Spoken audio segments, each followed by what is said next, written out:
After Shinnok's defeat, Kung Lao found himself trapped in the Netherrealm, his soul corrupted by Quan Chi's dark magic. There he would have remained but for the aid of his cousin Kung Jin. Together, their Shaolin strength repelled the evil sufficiently enough for Kung Lao to escape that dark realm and control his inner demons. Compromised but not lost, Kung Lao now exists as an agent of vengeance. He will show evil no mercy.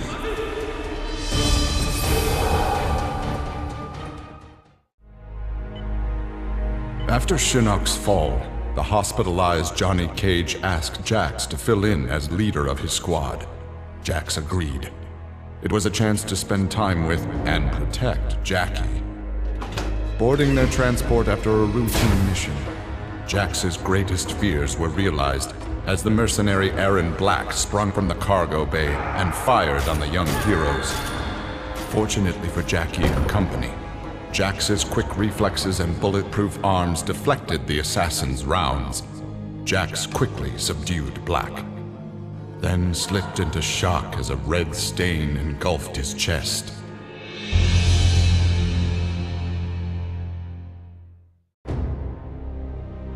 Exhausted by her ordeals, Sonya slipped into a deep sleep and began to dream. Kano held Jax and Cassie hostage. He made Sonya choose who would live and who would die. Seeing no way to free them both, she chose Cassie and screamed as Kano killed Jax before her eyes. Still screaming, she was awoken by Johnny. He had horrific news. Jax was dead by an assassin's bullet.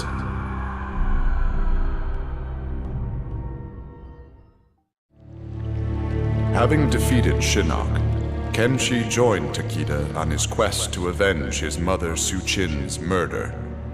Their travels took them to a cave where he and Takeda freed a man, Taven, encased in a stalagmite.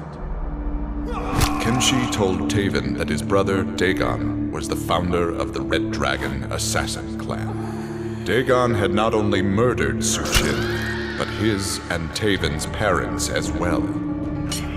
Together, Kenshi, Takeda, and Taven lay siege to the Red Dragon base. Dagon fell victim to Kenshi's rage. Su-Chin's murder had been avenged.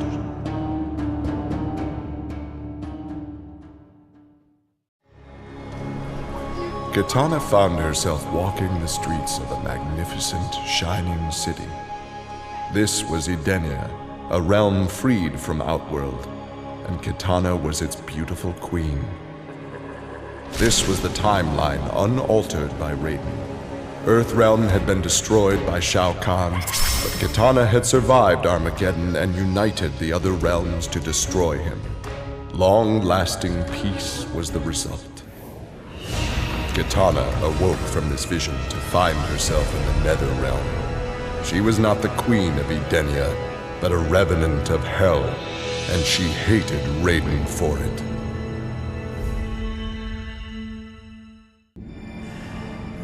Remorse for his role in resurrecting Shinnok weighed heavily upon Scorpion's soul. His desire for vengeance had brought Earthrealm to the brink of destruction. Scorpion offered to perform harakiri to atone for his offense, but Raiden suggested a more productive alternative. Instead of death, Raiden sentenced Scorpion to life. He imbued Scorpion with a small portion of the Jinsei's power, linking him to Earthrealm's essence. Scorpion and his Shirai Ryu clan would protect the Jinsei and Earthrealm forever.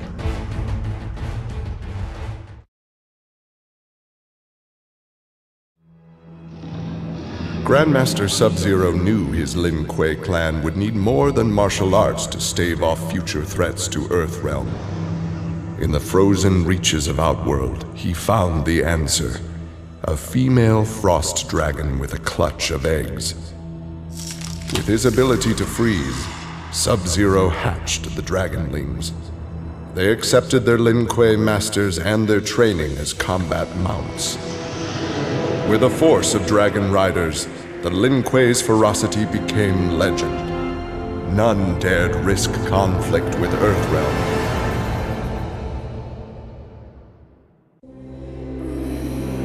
Overcome with exertion, Melina collapsed and felt her soul gliding through the ether. She awoke in an incubation chamber. Nearby were countless others, each containing an exact copy of her. Melina found she could read each being's mind and they hers. They quickly realized the benefit of so many fierce warriors sharing one mind. As they plotted revenge on their enemies, the architect of the Melina's awakening laughed quietly.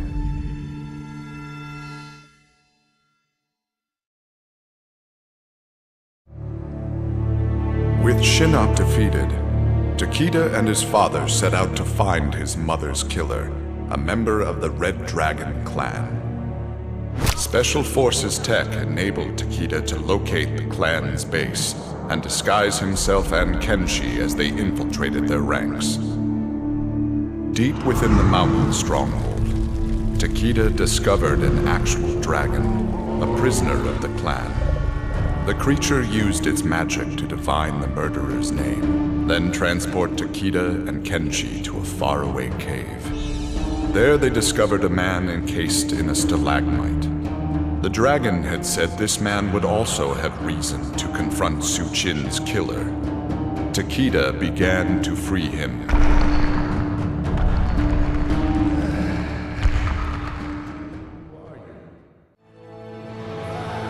Cassie Cage's impressive victory over Shinnok led Raiden to give her a new important task: hunting down a soul stealer. Cassie did not have to be told that the suspect could be a resurrected Shang Tsung. Having tracked him from the site of his last known assault, Cassie confronted the withered old man. He fought desperately but was ultimately defeated. As the old man lay dying before her, Cassie asked his name. With a mixture of sadness and relief, he whispered, "Shujinko."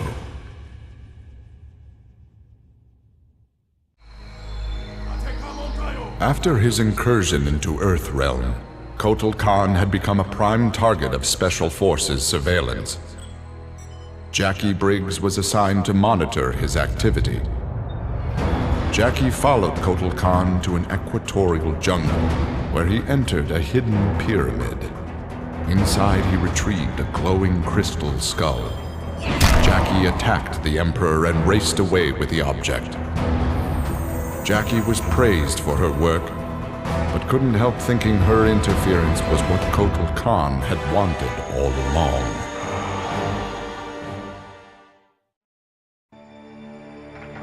For his role in saving Earthrealm, Kung Jin's family created a statue in his likeness for inclusion in Raiden's revered collection. But Kung Jin's thoughts were with one no longer accepted by his family, Kung Lao. Kung Jin set out to locate his cousin and found him in the Nether Realm. Raiden believed Kung Lao's tortured soul was forever trapped without Quan Chi's magic to free him. But Kung Jin knew the Shaolin were stronger than any sorcerer's spell. He vowed to help Kung Lao fight off the evil that had remade him.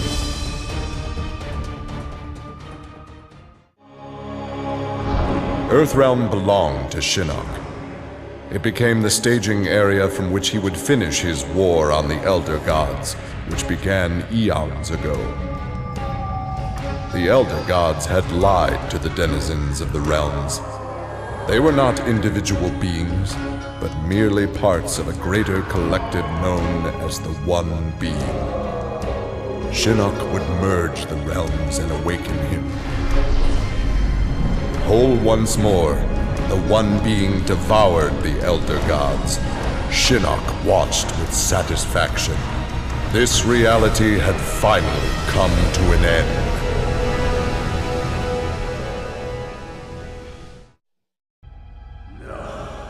Kano had always been a survivor, but even he would one day succumb to fate. His ideals of ruthless terror would die with him, unless he could pass on his methods to a new generation. Combat, weapons, high-tech sabotage, torture, all would be part of the curriculum. But before his students could learn his techniques, Kano would beat the weakness out of them. They would understand, or die trying. Kano's first pupil? His own son. Class was now in session.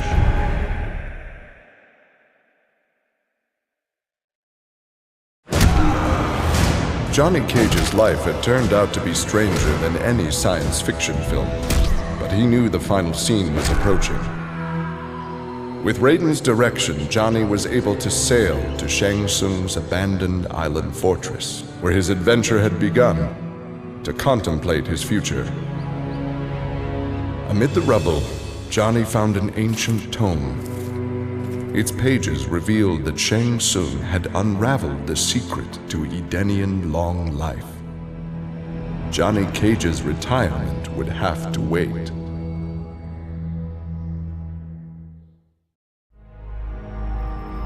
Nearly 150 years ago, Erron Black had been hired by Shang Tsung to assassinate an Earthrealm warrior.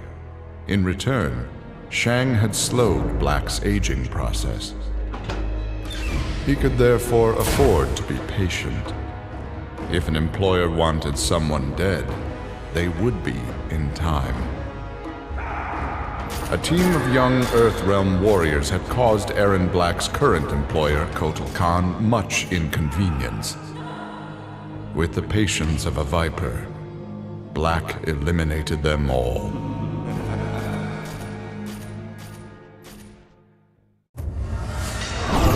With Shinnok defeated, Liu Kang explored the Netherrealm, a world that, without Shinnok's controlling power, had descended into chaos. Liu Kang was no sorcerer or elder god, but his fighting skill was more than enough to beat Netherrealm's demons into submission. Liu Kang realized that Netherrealm was his for the taking, and that ruling appealed to him. He would assume Shinnok's throne and ponder the conquering of other realms.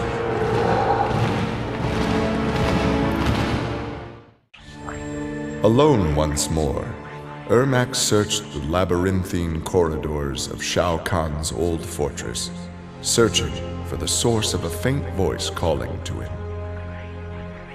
Suddenly, a wisp of dust brushed his chest, wrenching free one of his many souls. The dust took the form of a man who began to consume soul after soul. As the weakened Ermac stared helplessly, he recognized the mysterious figure. The sorcerer Shang Tsung, returned from death.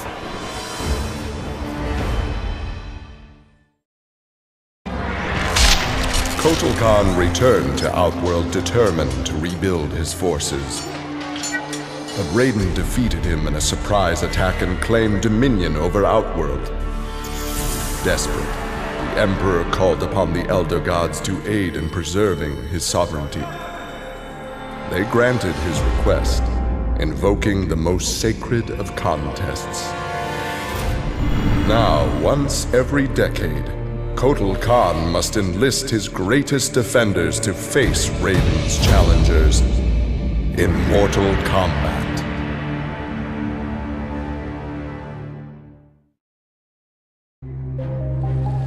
After Shinnok's defeat, Reptile was ordered to Earthrealm by Kotal Khan to assess the damage.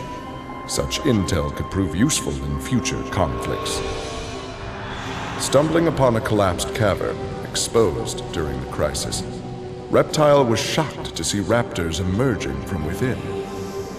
Unlike the rest of his race, these raptors had never left Earthrealm for the doomed realm of Zaterra, and thus had remained safe and hidden.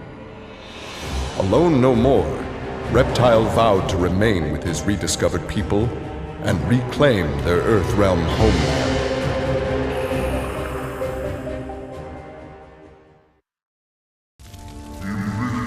For many years, Farah and Tor were a symbiotic pair, as is natural with their species. But that bond was broken when Farah came of age and began the Great Transformation. Farah Tor returned to the Tarkatan Wastes, where Farah began her metamorphosis.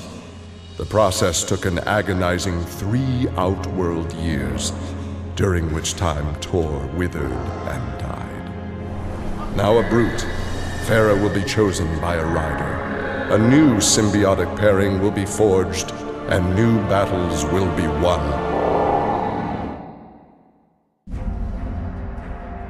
Devorah's ultimate plan was not to destroy Shinnok, but to enslave him.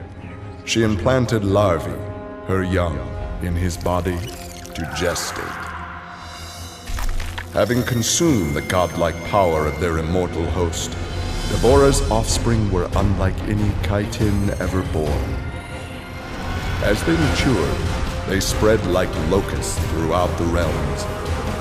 Her army of Chitin super drones brought glory to Devorah, their beloved queen, and destruction to all.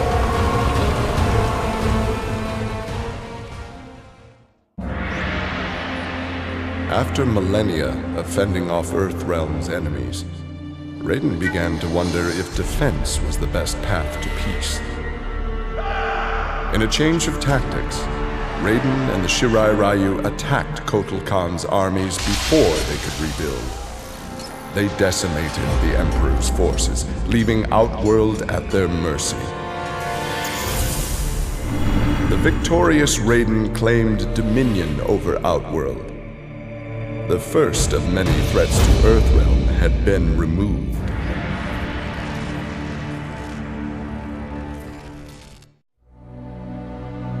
Quan Chi had long been a servant of Shinnok. His role in freeing him from imprisonment had not gone unnoticed by the Elder Gods.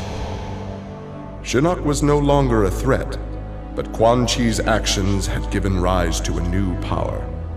After much deliberation, the Elder Gods contrived a plan to rebalance this power before it grew further. Free will was burned from Quan Chi's soul and replaced with a single directive. He must kill Raiden.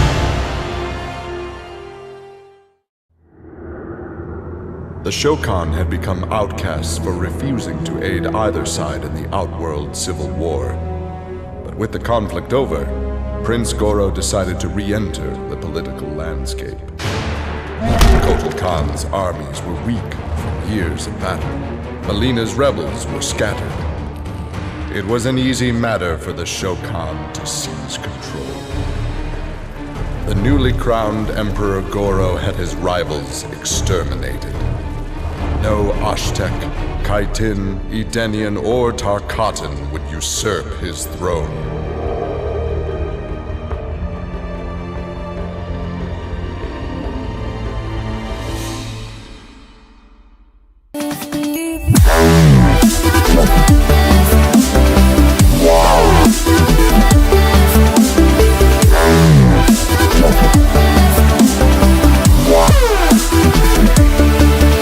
Yeah.